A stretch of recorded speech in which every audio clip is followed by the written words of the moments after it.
You're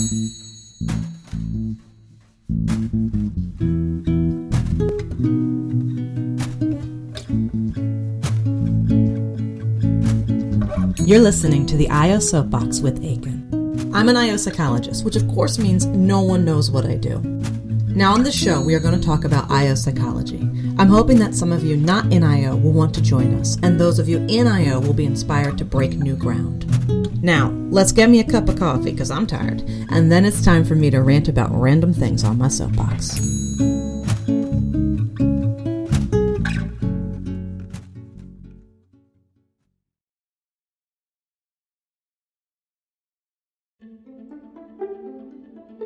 PhD does take a lot of time. It takes at least 5 years, if not more. It does require a lot of self-structure.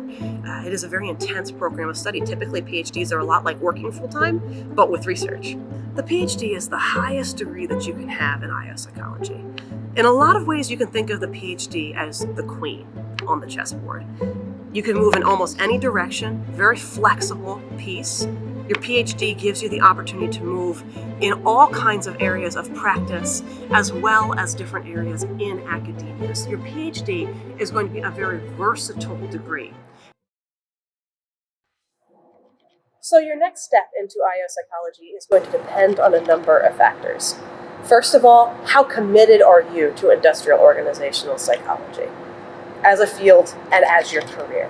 If you're not sure, you're really not exactly sure if you're really sold on it, go ahead and get yourself a job that's going to let you flex some of those IO skills and try it out for yourself. You may also find, by the way, that you're not just interested in IO, but maybe you also want to consider business degrees or organizational development degrees. There are fields that are similar to, but different from IO psychology that you may want to consider both in terms of jobs and in terms of graduate school. So look into your business schools and look into your organizational development. Those are typically going to be a little bit more big picture than IO psychology might be in some ways. IO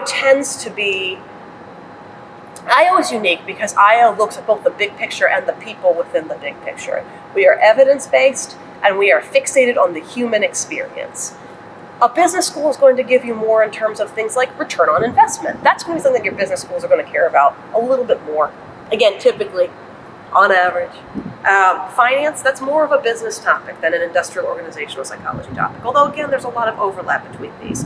So explore business schools, explore organizational development programs, and see if you're really excited about this very empirically focused, people-focused study of the workplace and of formal organizations. That is IO psychology, and not one of those more related fields.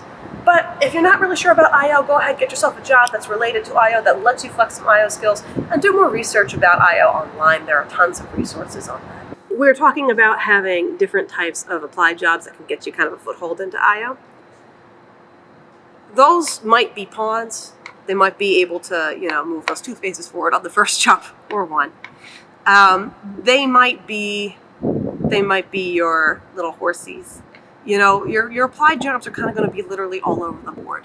You never know. It's the luck of the draw. Some of those jobs are really going to get you the foothold in that you need to develop into an amazing IO even before you move on to graduate education. Some of the jobs may only get you a taste, may only whet your appetite a little bit, but may not give you everything that you're looking for.